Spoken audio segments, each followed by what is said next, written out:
قوم سے خطاب میں وزیر اعظم شہباز شریف نے سابق وزیر اعظم اور ان کی پالیسیوں پر کڑی تنقید کی اور کہا کہ ذاتی سیاسی مقاصد کے لیے ملکی مفاد کو قربان کر دیا گیا۔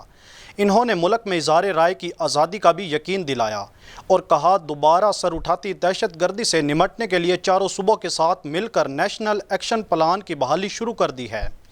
جمعے کو رات گئے قوم سے خطاب میں وزیر اعظم نے کہا کہ جن حالات میں ملک چلانے کی ذمہ داری سنبھالنا پڑی وہ کڑے امتحان سے کم نہیں۔ وزیر اعظم پاکستان شہباز شریف نے کہا کہ پیٹرولیم مصنوعات میں اضافے کا فیصلہ دل پر پتھر رکھ کر کیا۔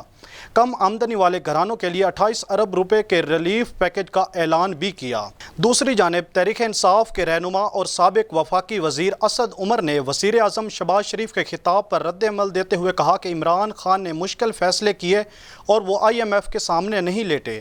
پیٹرولیم مصنوعات کی قیمتوں میں اضافے پر رد عمل میں اسد عمر نے کہا کہ ان سے حکومت سنبھالی نہیں جا رہی اور روپے کی قدر گرتی جا رہی ہے۔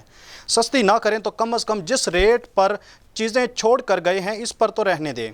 اسد عمر نے کہا کہ کرپشن پر لیکچر دینا شہباز شریف کے منہ سے اچھا نہیں لگتا۔ انہوں نے مزید کہا کہ شاہی فرمان جاری کر کے پیٹرول کی قیمت 30 روپے بڑھا دی گئی۔ مشکل فیصلے عمران خان نے کیے تھے، IMF کے سامنے نہیں لیٹے تھے۔ عمران خان نے کہا کہ عوام پر بوجھ نہیں ڈالیں گے، روس سے تیل لے لیں گے۔